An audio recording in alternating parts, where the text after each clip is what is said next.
All right, Science Flipping podcast listeners, as always, this episode is brought to you by Rocketly.ai. If you're looking for a seller lead generating system that has automation, an AI bot, and has sellers coming to you, then Rocketly.ai is your choice. Make sure you head over to the website, fill out an application, and schedule a demo now to see the power of Rocketly.ai. What is up, the Science of Flipping podcast family? I am back with another incredible episode, an incredible guest, a really true good friend of mine, longtime real estate investor, comrade in the Phoenix market. We've done a lot together over the last, my 16 years, you're 20 plus now. Yeah. And so Chris Eymann is in the house, everybody. What's up, bro? What's going on? Excited to have you here. You are now a local Floridian for Fort Lauderdale. Yeah, technically. Yeah, I claim taxes in Florida now. There you go. Better than Arizona. People don't know this. Arizona is the cheapest tax state that has a tax. That's right. So I think it's like 2.5% of your federal or 3% of your federal. To tell you the truth, the property taxes in Florida on the house in Fort Lauderdale brutal, way more than my Arizona taxes. I say this to everybody. People are like, oh yeah, you live in Florida, now you don't have the income tax. And I'm like, bro, you think, yeah, they gave me that credit so they can screw me on my property taxes. Exactly. I mean, I have a nice, don't get me wrong, but look, 15 grand a year for property taxes. I'm like, the fuck, man, this is wild. I'm at 26. Yeah. Well, you're right there on the water. Yeah, I'm sure your insurance is lovely too. Yeah, it's not pretty. Yeah. So that was another thing. My insurance, and you know this, but insurance in Florida, I have 4 different insurance policies.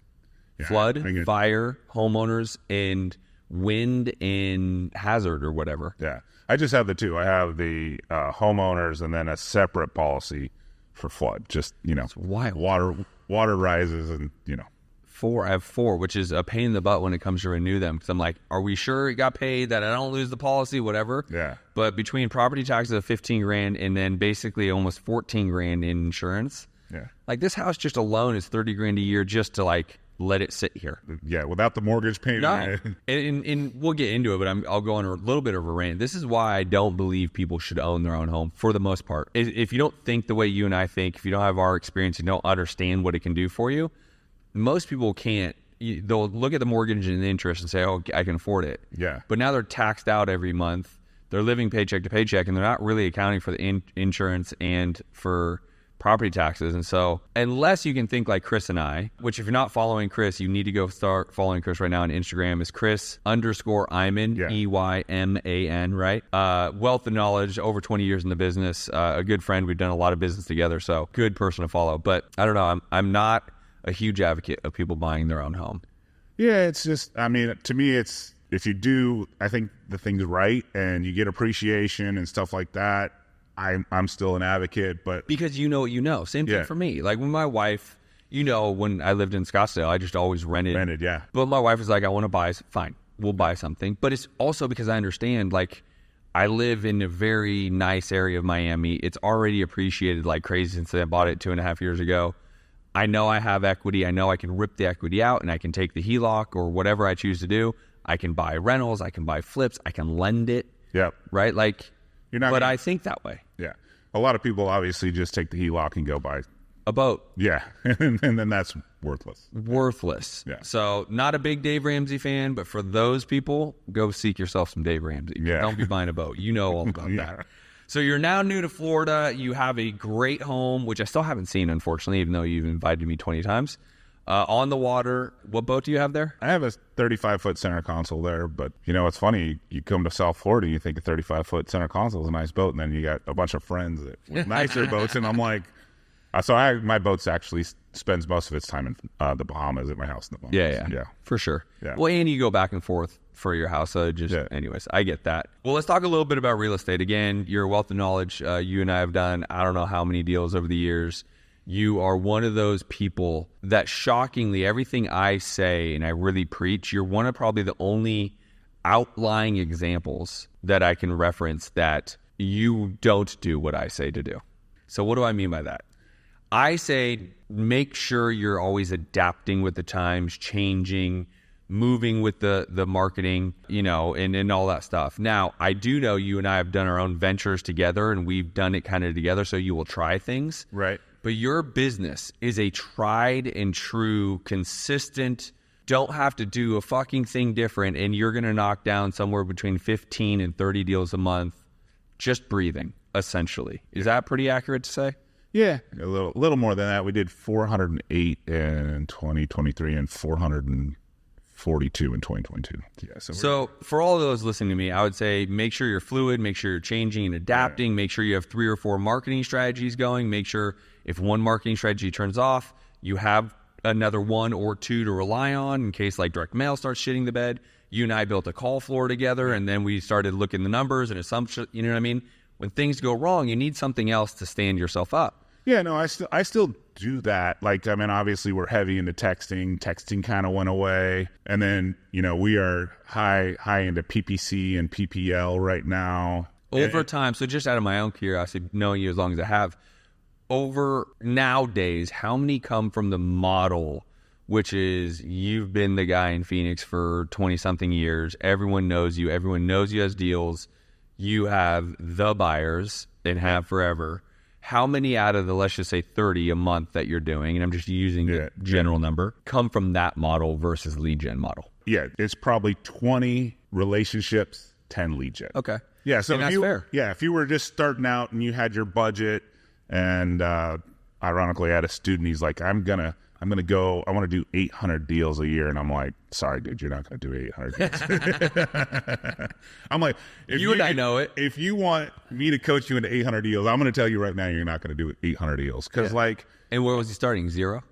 No, he's doing 1 to 2 a month, right? He's like, he's like, I did 400 deals last year. He's like, well, I want to do 800, and I got the money in the budget to do it. I'm like, well, I'm going to tell you you're not going to do 800 deals, and if you think I can coach you to 800 deals, I'm going to tell you I can't coach you to 800 deals, just because, like you said, I get, call it 10 from lead gen, and I get 20 because I was just, before all the social media and all the craziness that we have now, I was the guy at every happy hour. Yeah. I taught every lunch and dinner. I like that. Yeah. That was just, let's go. Yeah. And it's funny because you and I are we're old school in that sense. And I mean, you're really old.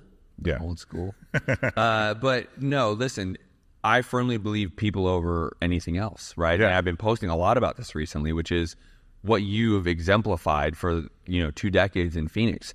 Everyone who is anyone in the real estate space in Phoenix knows who you are. Yeah. They maybe have not done business with you yet, but that's the key word. Yet. They will. Yeah. I mean, I host a local RIA, and there's a RIA in Phoenix that monetizes their RIA. I don't really monetize my RIA. I literally have 8 events a year, which is just strictly a meetup. Yeah. Like, it's just a meetup. Yeah. It costs me money. I don't charge anybody for it. I don't let anybody get up on stage, pitch anything. It's just truly network. How many people will show up to that, give or take? 60 to 80 a month. 60 to 80 a month. Yeah. I've been a part of many of those, and I will tell you, most people should go create their own meetup. And not a RIA. You have like an official, like, people know the Phoenix RIA. Yeah. I'm saying people should go do what you're doing and have 5 people show up. Yeah. 10 people show up. Yeah. Because that could be a buyer, could be a private lender, could be someone who's connected in the realtor space. What you're doing, again, you are the one person that kind of exemplifies something that I would say people need to lean on multiple verticals, meaning you need to be in the relationship business, right? You need to have relationships that can get you deals done without marketing budget. You also need to have some level of direct-to-seller marketing. Now, for sure. These days, that could be PPL, that could be calling, that could be, your online presence. It can be a multitude of different things. But there should be some level of both. What I just always have admired you is if you took away your paid leads, you're going to be rocking 15 to 20 deals a month for the rest of your life. Right. I mean, as long as you keep the team together. Yeah. And you live a beautiful, I mean, it is Friday as we record this. Yeah. And what's on your schedule today? Nothing. There you go. Right? Yeah. And that's reality is you're going to go make in your pocket a lot of money because you don't have this operational cost, which you're doing it right. You are the example that literally when I'm thinking of people to don't go get a big office, don't have a bunch of employees, have the people. And I want to give it back to you to go back about like, you were the guy that went to every happy hour, every networking function, every lunch and learn, everything. If you had to go over 20 years and say, how much have you made from that, just doing that, not spending $1 on marketing, what would you guess? I wouldn't even know where to start. Right? 20 million? I mean, yeah. Over that. Right. And if someone's sitting here listening to this podcast saying, Justin, I can't wait to get started. I have no money, but I'm hungry. What is your advice to them? Meet every person you can.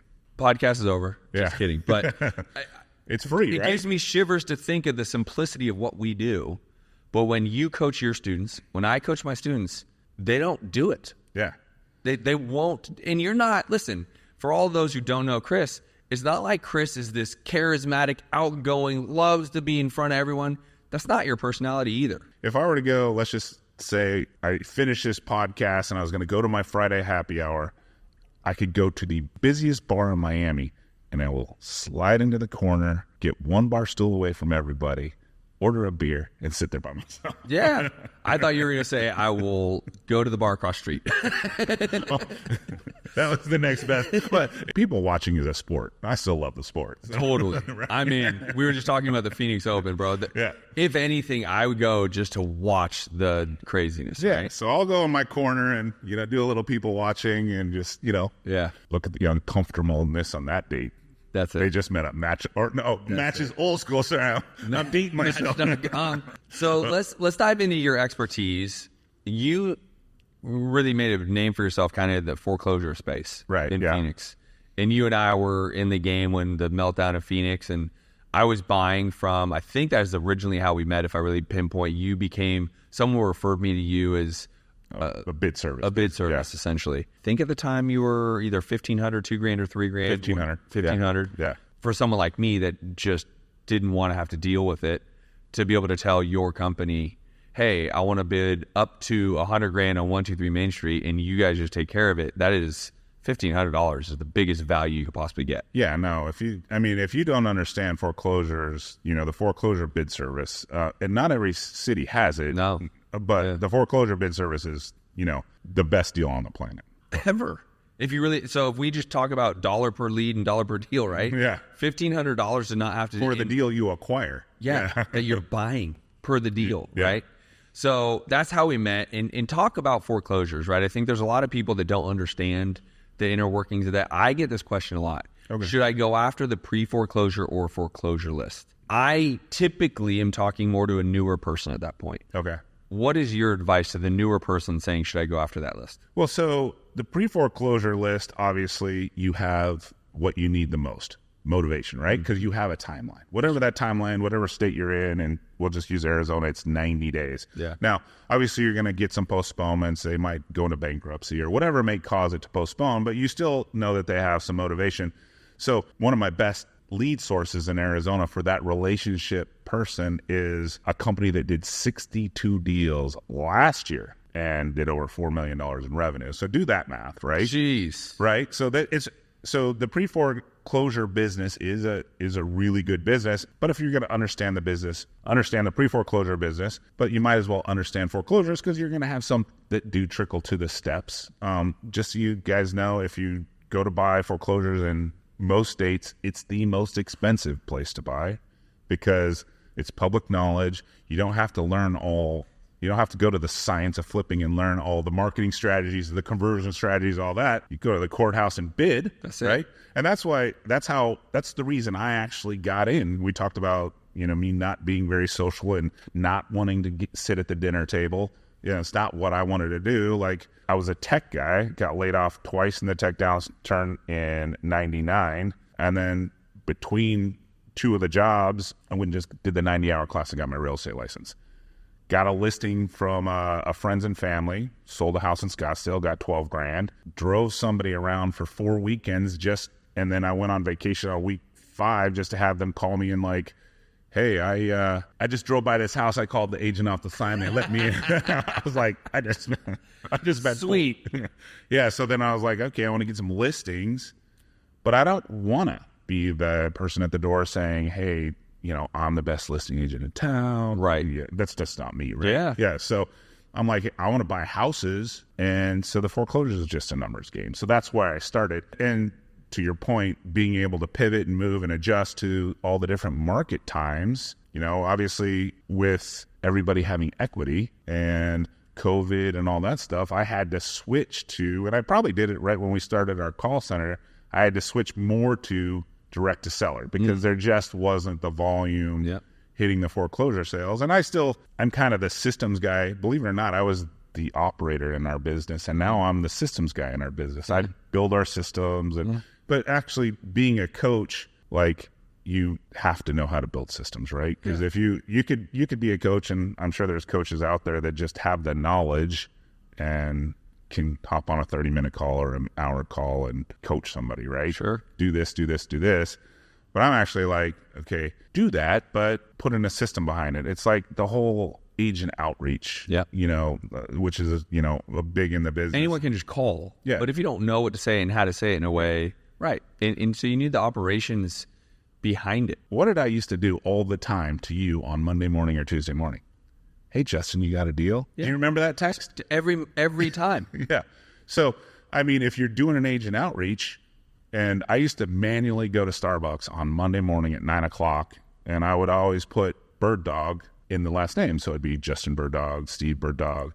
I just type in Bird Dog on my good old cell phone, and I just start texting, you got a deal? Do you got a deal? All the way through 50 of them. And in your scenario, wasn't you used the word Bird Dog for your own verbiage, but the reality is wholesaler. Yeah. Because you have the relationship, which is the buyer who's really going to fund because of your relationships down at the auction. Yeah. And you have that buyer that I don't have. Yeah. And you know it. And you say, hey, I'm happy to make $2,000, $3,000, $4,000, $5,000. I know the guy, you don't know the guy. Give me $3,000 to $5,000. Yeah, so you're out there doing your acquisitions. You send me a deal. I know where the foreclosure guys that will spend the most money. No doubt. And I send that text to somebody else, and I had a $3,000 Starbucks. But that's what you did. But at the same time, people do it today, and there's systems in place. I was manually texting 50 people on Monday morning. Right. As you do that, you could have a cool CRM, a cool drip campaign, and you can do workflows through those drip campaigns, right? Yep. So you talk to somebody today. Workflow number 1 on week 1 is, hey, I talked to you last week. Yeah. Right? Workflow number 2, hey, it's me again. Right? So workflow number 1 is, hey, it's kind of your follow-up, reconnect, because you talked to them last week. And you put in workflow number 2, you're not going to say, repeat that same text because you didn't meet him last week. You met him 2 weeks ago. That's right. So you change that to text number 2. And so, yes, you can have a coaching calls, but if you actually take the time to build out the systems, now you don't have to go to Starbucks and send 50 texts at 9 o'clock on Monday morning. Automated. Yeah. And that's all through your CRM. Yeah. Or that's what you encouraged it. Yeah. And that's the cool part. When you and I started, and again, you're 20 years in, I'm 16 years in, none of this shit. I mean, it was literally, you didn't even have an option to. The reason why you started texting is because that was really, what are you going to do? Yeah. There's no CRM, there's no automation, there's no bot. Yeah, I'm not going to sit there because at least I can copy and paste. Right. Yeah. Same message. Hey, do you have a deal? Yeah. And I was the asshole who literally picked up the phone and called. Yeah. Right? So I was calling agents. Yeah. So ironically, the big thing in our space is agent outreach, right? I get it. I started that way. I started broke, calling agents 100 a day from realtor.com because there was no Zillow. There was none of that back in 2007. And if it was so infantile, like it's nothing that we're aware of today. But that was the only thing I knew was realtor.com, and I would call every listing agent I could find in Phoenix because I was living in San Francisco at the time. Yeah. That's how I did it. Now, full circle, agent outreach is a massive point of topic for a lot of the influencers out there. Yeah. It still works. My team still does it today, but more in the style we're talking about. Yeah. There's automation behind it. Yeah. Right? Now, there's not over automation in the sense of this. Why Chris ultimately probably did so well and you continue to do well is the personability of who you are and actually physically meeting with a lot of the people over those years. Where if you have automation set up on a realtor who you've never met, you've never done business, like you lose kind of the secret sauce of like handshakes and coffees and, cocktail hour or whatever. We still do agent outreach. Yeah. Now, let's just talk about the power of what you've built over the last 20 years. And the simplicity of it. Why I say that is because I have the utmost respect for it.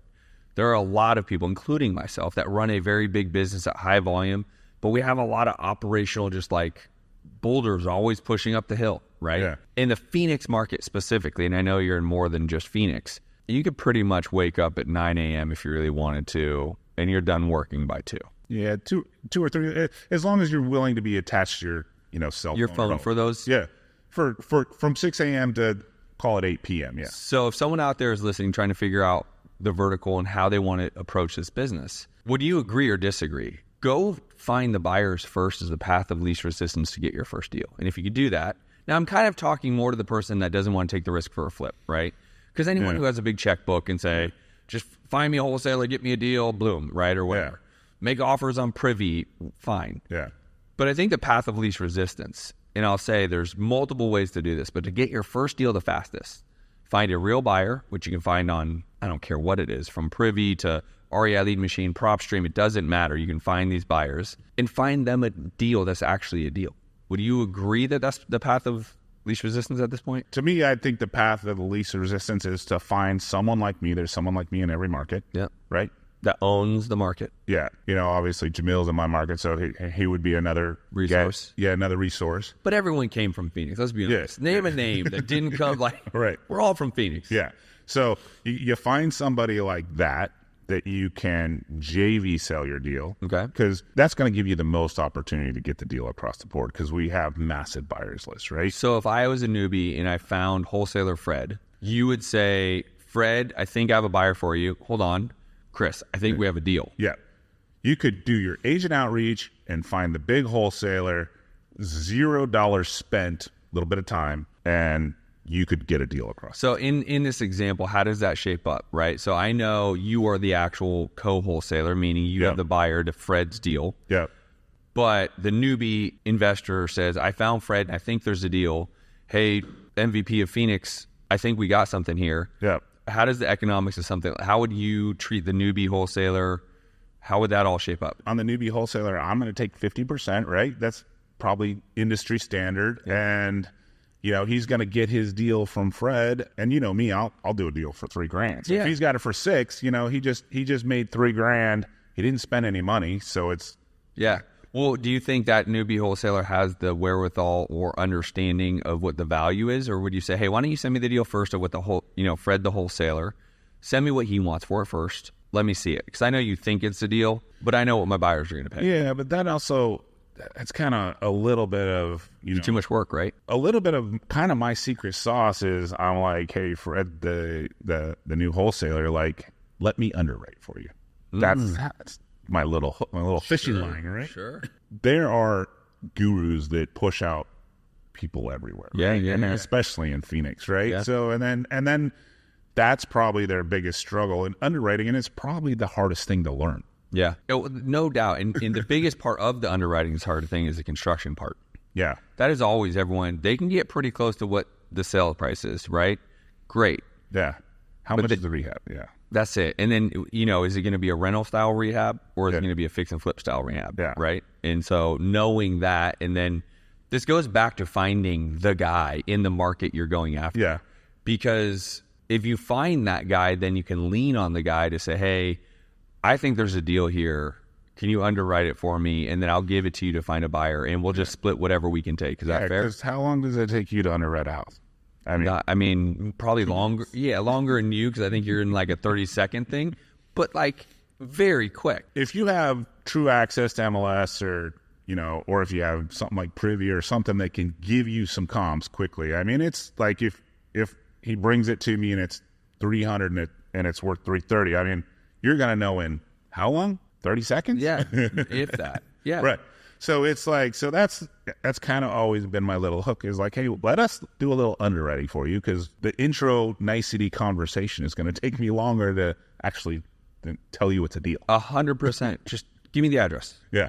The number is this. Yeah. I give my newer investors kind of a couple baselines and I want you to see if you kind of agree and it's in ballpark. A couple quick, easy, I call it Bubba math, right? Yeah. So this is before you want to go analyze the deal. You go look at a property, look at the pictures, if you can get them, right? Yep. And you basically have 3 ways of analyzing the construction. You have a repair, you have a rehab, and a redo. Right. $30 a square foot, $50 a square foot, $70 a square foot. Yep. All fair numbers, yeah. Right? Yeah. And now it's dependent upon price point. You go into, Scottsdale somewhere and you're probably rounding up pretty heavily. But I say that to say most of the country, you could probably say that when you're dealing with a 3-bed, 2-bath, under 300,000, you're on those numbers essentially. Yeah. Another thing you can just quickly look at is say, hey, what's the ARV? If you just want to, if you're on Privy or if you're on something that you can quickly look at a comp, great. You target the ARV. You got to be around 60% of that is about Bubba math to where the offer needs to be. Yep. Fair? Yeah. And I say, if you can be around these numbers, there might be something here. And if you're not, then we need to do some diving, right? Meaning either the owner, agent, or wholesaler wants too much money. Yeah. And or you're not analyzing correctly. But those Bubba math numbers make it really simple to find a deal these days. And by the way, it's never simple to find a deal. Let me make sure that's clear. But to say whether a deal is a deal or not. That just gives you, gets you through the door. Like you said, if you have to dig a little deeper, like in certain parts of Phoenix, stuff sells at 80 cents on the dollar. And only a few people are going to know that. That's right. That's 100% right. And that's why, to your point, go find someone who is the boss of that town that's been around for 20 years and work with them. But it goes back to finding the real buyer. Like I can find you as your company, right? Yeah. Now I just got to reverse engineer finding Chris so I can get on the phone with Chris and say, hey, here's me, here's what I got. Even if you just went to a fix and flip Phoenix Facebook group and said, who are the biggest wholesalers in town? Like, how long is that going to take you, right? And you get that message that's going to go, comment. And you might have 2 or 3, so talk to all of them. Yeah. To your point, it may be you and Jamil. Okay, well then everyone's going to say Chris and Jamil. Yeah. Perfect. Yeah. Right? So let's go back to the foreclosure, pre-foreclosure. I don't ever suggest any of my members go after foreclosure, to your point. Like, first of all, it's public knowledge. Second of all, it's going to be the highest sales price because all the people down at the auction. Yeah. And third of all, and this is where I'm going to ask the question, you technically aren't going to be able to wholesale it because the bank already owns it. On a foreclosure, the owner owns it until the auction date. Until the auction date. Yeah, okay. so that's why everybody's like, well, can't I just go to the talk to the bank? No, the bank doesn't own the property until the foreclosure date, and the bank only owns it if the bidder isn't, no one bids on it. The bid's too high, and no one purchases it. That's it, the opportunity. The bank owns it, then it just turns to an REO. They call their local REO agent, list it, right? So can you do what I used to do back in the day, which was put in an offer and open up escrow and essentially stops the foreclosure process? Yeah, you generally need like a 2 or 3 day window because if you have your different states, you have your mortgage state like Florida, or you have your trustee state like Arizona. So you need time for the computer to say, hey, there's the lawyer or the escrow officer to submit it, have the bank go, okay. So you still have the opportunity to go to the homeowner, offer what you believe to be the right price. If the homeowner likes it, they can sign off. Now, it doesn't mean the bank's going to sign off on it if it's a short sale, essentially shorting the bank. Yeah. But essentially, you can at least stop foreclosure and then you get it postponed and then try to get it worked out. And then you go from there. Okay, so, I just think there's more hair. I think there's easy path of least resistance, but I like that this is something that they can go do.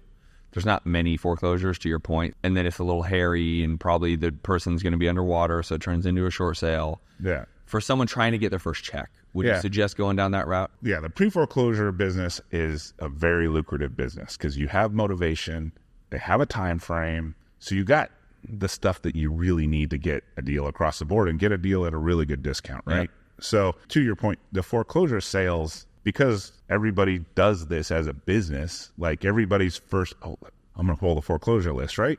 If there's equity, they're going to get hit. First of all, as soon as the notice hits, they're going to get hit, right? Like they're going to get hit 10 times by everybody. Yeah. And then the guys that do it right, the guys at my group that I talked about that are very successful, that house goes into the CRM and they hit that house weekly, right? They get a text message weekly. They get a door knock weekly. I was going to say, and you diversify how you're actually reaching out to the seller. Yeah. 100%. And it's for the entire 90 days. So if that's divide by 7, got 12 weeks or 2 weeks, right? What would you advise is a good process if someone says, I'm going to pull a pre-foreclosure list out of name the list provider? Yeah. What would you tell them? How should they mark it? How should they hit it? What's your advice to them? So it's just a combination. You could call them and text them, right? The big texting thing is gone. But if you go to like a little penny per text, something like that, sure, and you're hitting a small list, yeah, you can it is going to be small, right? I mean, how many pre-foreclosure in Phoenix, which is a massive market, and you know these numbers pretty good. Yeah, how there's many only like 1,200, and so they're on a 90-day cycle. So it's not like there's, you know, you're not talking about a big list, like maybe 10 to 15 new a day. So if you had like a simple text software that you do your clarification, like, hey, come to my event, like I use yeah. Like you might get that number shut down. Yeah, you just go buy a new number. Click send is who I use. Yeah. But it's like whatever, a penny or two a piece. Yeah. What was a mailer? 50 cents. Right. And you're doing 10 to 15 a day. Yes. You know, so you could call them. You could send like an easy text to them. I also like to do the door knocking process. Yeah. And then I love it. Because then, you know. And we have a mutual friend that has murdered that game for a long time in Phoenix, right? Yeah. Sam has just crushed the door knocking space. Yeah. So then now you know if it's vacant or occupied. So you know it's vacant. They've already moved on. Now it's strictly a texting and cold calling game, right? Yeah. And then now you're doing your door knocking on only the occupied ones. When they do move, you know that they've gone on. And so that's right. It's a very simple system, but like to your point, my customer that I'm talking about, I wasn't even talking about Sam, right? Yeah. And Sam crushes it, right? But it's once again, it's a system. It's not just something you do once. It's repetition. The success of Chris Eymann and Justin Colby, everybody, just to be clear, is just doing the same shit over and over again at repetition to point of nauseum, going to every lunch and learn, every cocktail hour, every title company, every brokerage, and you would go. Yeah. And you're like, God, I do not care. I don't want to go meet these people. I don't care. But you know it's just that one connection. One. Yeah. Like you said, I'm not even the guy that's going to go up to somebody and talk to me. I do have my height, which is... People come to you. You're the big fella. Everyone knows where the big fella's at, right? Yeah, so that's helpful. Yeah. But it's the same thing. You go to that happy hour, that lunch and learn. You're going to get the 3 to 4 business cards. How many people take the 3 to 4 business cards, put it on that kitchen counter, and do nothing? Nothing. Everybody. 100%. 99.9 because you're the 0.1. Yeah. So, right? But if you take those 4 business cards, you know, you're still going to throw them away.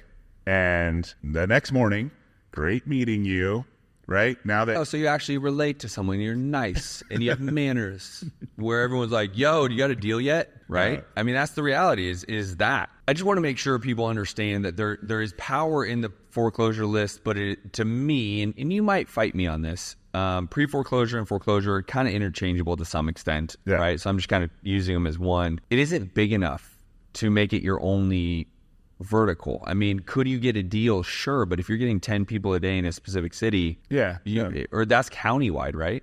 Yeah, that's Maricopa County. So goodness God, like, I mean, 10 a day, what are you doing all day? I mean, you need a, right? Well, it's just like everything else. As you begin, what are you doing all day at 10 a day? You're not doing a whole lot. 6 months down the road, you have your follow-up calls. You have you've done some agent outreach. You're comping some houses. So I think you layer that on. This is where I go with the 3 marketing strategies. Yeah. That is one. You layer on some agent outreach and you layer on some finding buyers. Yeah. And the reason why you want to find buyers or whatever, so you can sell someone else's deal if it comes across your plate. The finding buyers is actually, call it a 6-week process, and it's really simple. It's not hard. That's what's the first 2 or 3 steps that you would tell someone for the buyers? So you find, like, if you were to go to Phoenix, you find Chris and you find Jamil. Yeah. You get on their list. Yeah. If you have a little bit of a budget, auto send. Once again, we're automating. Yeah. We're auto sending that email that comes in to our virtual assistant. Yeah. They're putting that house in a spreadsheet, right? Yeah. At 30 days, that VA then goes to 30 days. Did it transact?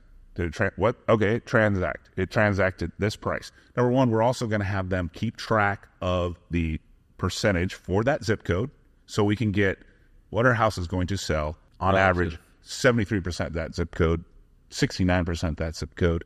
And we're going to get the LLC, go to the corporation commission, get the 3 LO members or 2 members, whatever, get the members, add them to the skip trace list. On the next time you get a skip trace list, send it off, have them text, can I add in my buyers list? And then you just got every Chris's buyers and Jamil buyers. And I'm shocked that you just put this out there on this podcast, but good for you. Guys, by the way, if you are not yet following Chris, make sure to go to Chris_Eymann on Instagram. This guy's a wealth of knowledge. Literally a wealth of knowledge. He's been doing this an incredible time. Now, you just had a pretty big sale. Yeah. Personally. And I think this is pretty cool. I wanted to talk about this really quickly. I know the home. It's a beautiful home. You spend years, not years remodeling it, but it took a little while. Took a year, yeah. Yeah. Talk to me about why you sold, why now? What was the I know it was making you a bunch of money during COVID. Yeah. Talk to me about this sale that you just flipped. So, I've lived in a little section of Phoenix called Paradise Valley for 19 years. Brought a little tear to my eye to sell it just because I've lived in a 3-block radius for 19 years. Yeah. Right? So, and, having moved to Florida, I didn't necessarily need that house. So when I moved to here, I started to Airbnb. So it was my primary residence / moved to Airbnb.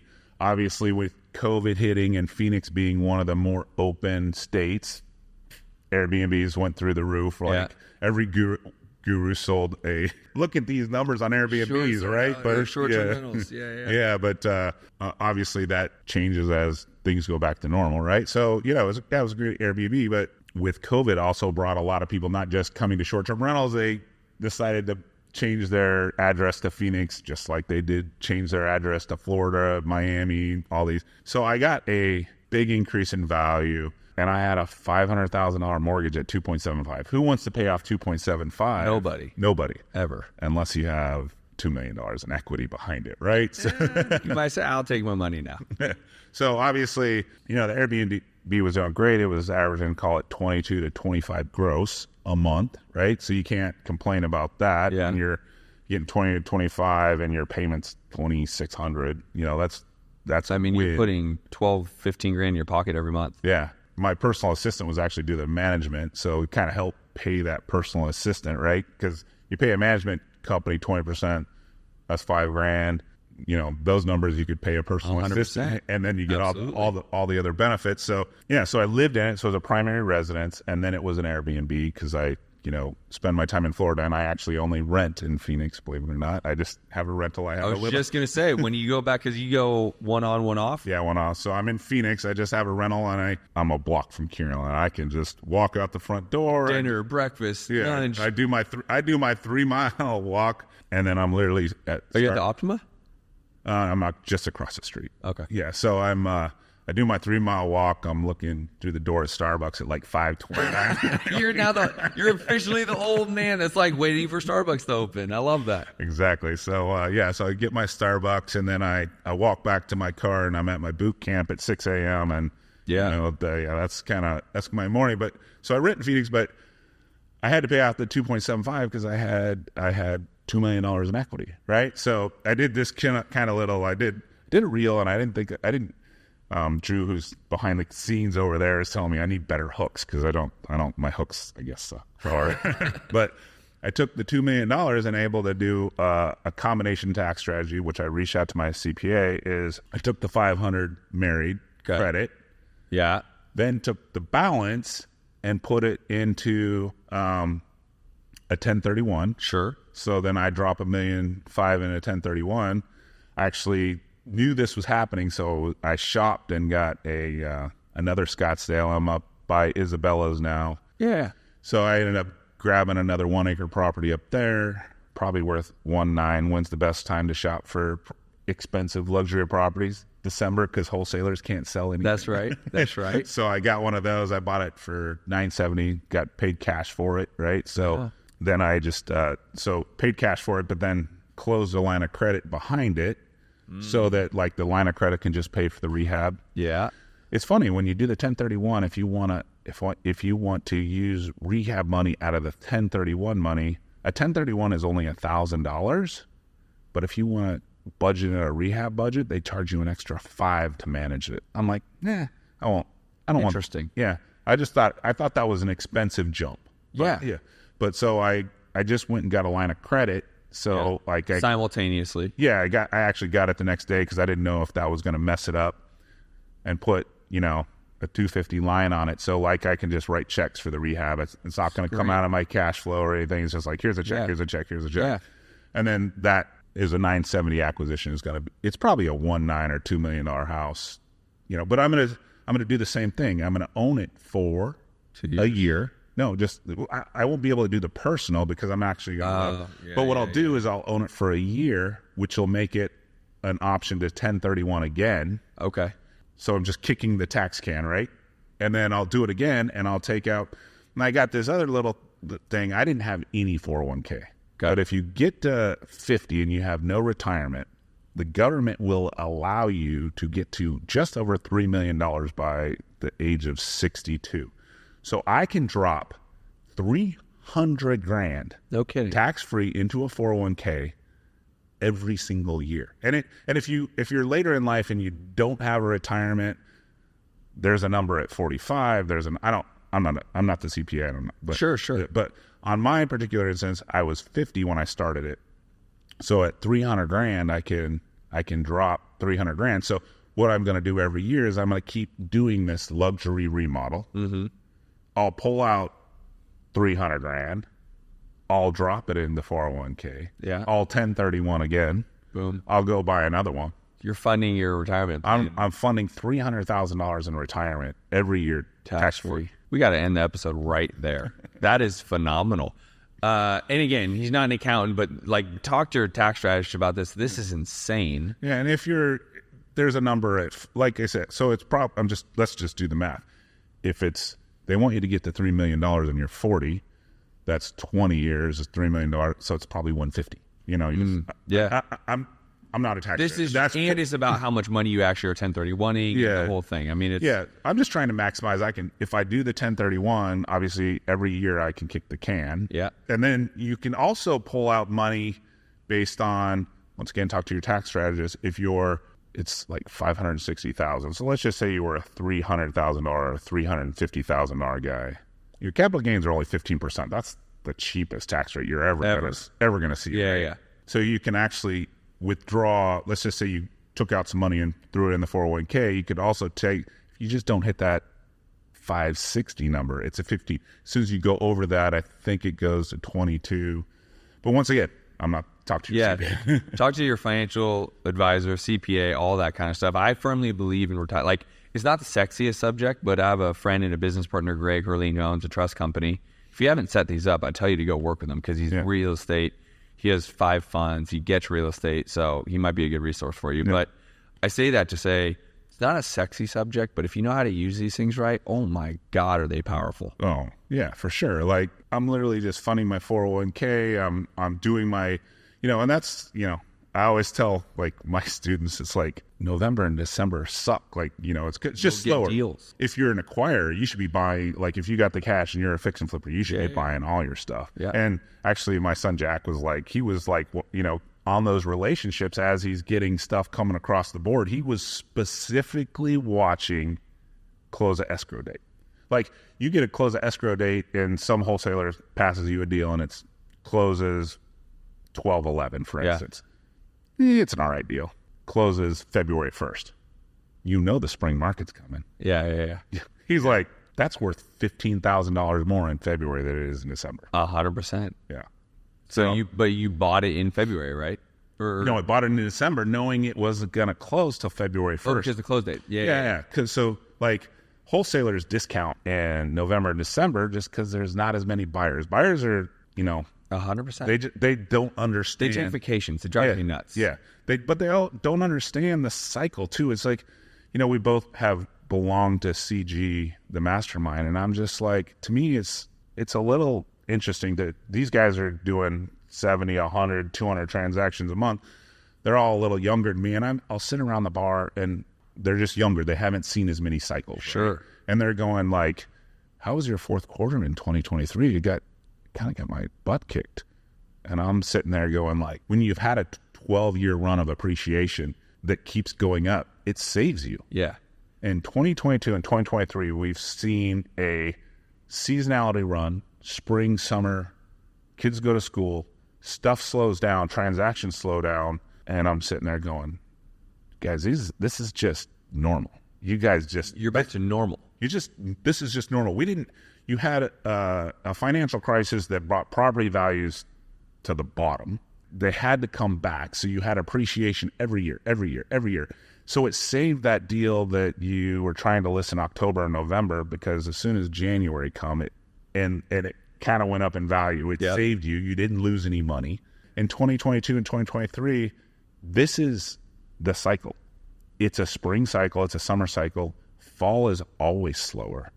People go away for the holidays. They get out of it. So what you call it, the redo. Yeah. If you're a redo guy and it's a 6 month, you buy your redo in October. I was just going to say, September, October, start buying, right? Like, because wholesalers can't sell it. Yep. It's a big remodel. Everybody's scared of it. You're going to get a massive discount on that property. 100%. But and if it's a paint and carpet, you can buy in November, December. Yeah.